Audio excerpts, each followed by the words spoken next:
This tutorial is for the German twisted cast on, which when done will create a very neat braided looking, very stretchy edge for hats and socks and other things that need really stretchy edges. To begin, you want the ball of your yarn coming off to the right and your tail coming off to the left, and you want to set up for the same kind of setup that you would do a long tail cast on. You can start with a slip knot, but you don't have to. So I'm going to show the tutorial without the slip knot, but you can use one if you need to. So you're going to set your hands up in the slingshot position.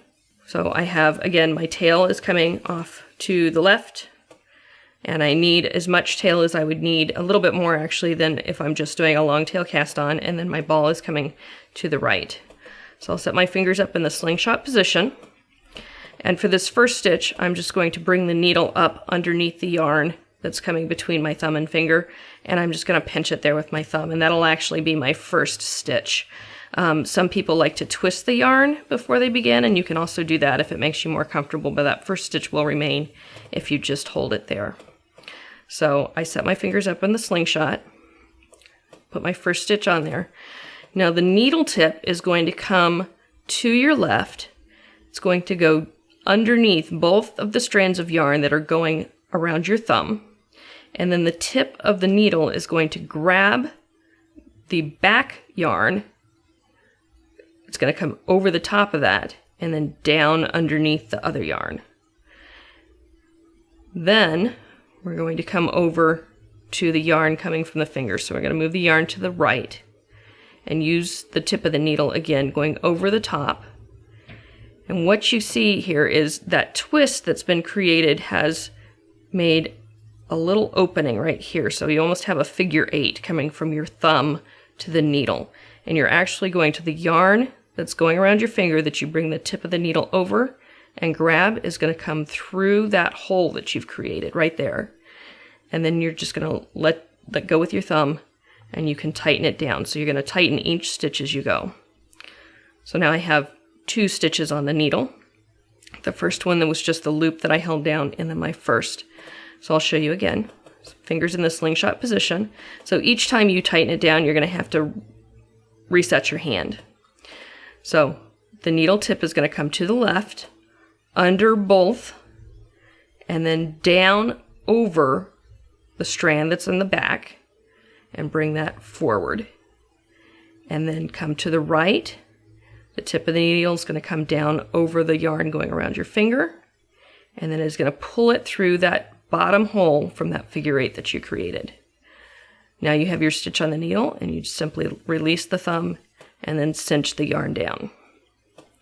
So going a little bit faster, down, under, and then down over the top of that back strand and bring it forward. And then to the right, the tip goes down over the yarn coming from your finger and pulls it through the hole that's made, and tighten it down. Again, you're going to come around the front and behind, down underneath the thumb, the 2 going around your thumb. And then your needle tip is going to grab the back yarn and pull it out towards yourself. And that creates the hole, this hole right here. And that's where the yarn's going to come through. Then you're going to grasp the yarn that's with the top of the needle. You're going to come down over that yarn going to your finger and pull that through the hole. And then tighten. Down, behind, grab the yarn from the top and bring it forward. And then over and on top, pull that forward and through the hole. So once you get the hang of it, it actually goes really quickly.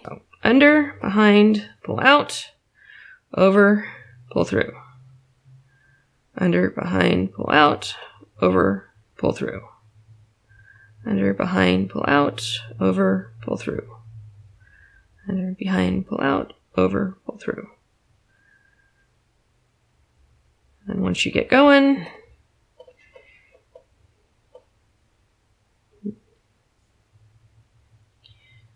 we'll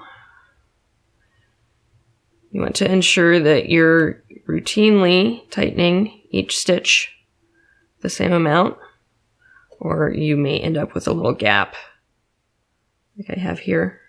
It's not really noticeable once you have it on your finished item, especially if you're blocking it.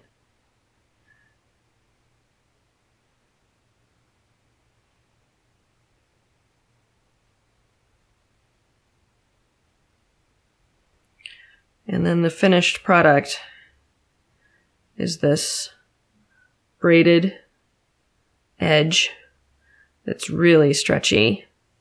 So if I pull it down here onto my cable, you can see it's got a ton of give. And then just keep going until you have as many stitches as you need for your entire cast on. Fade out. Dun, dun, dun, dun.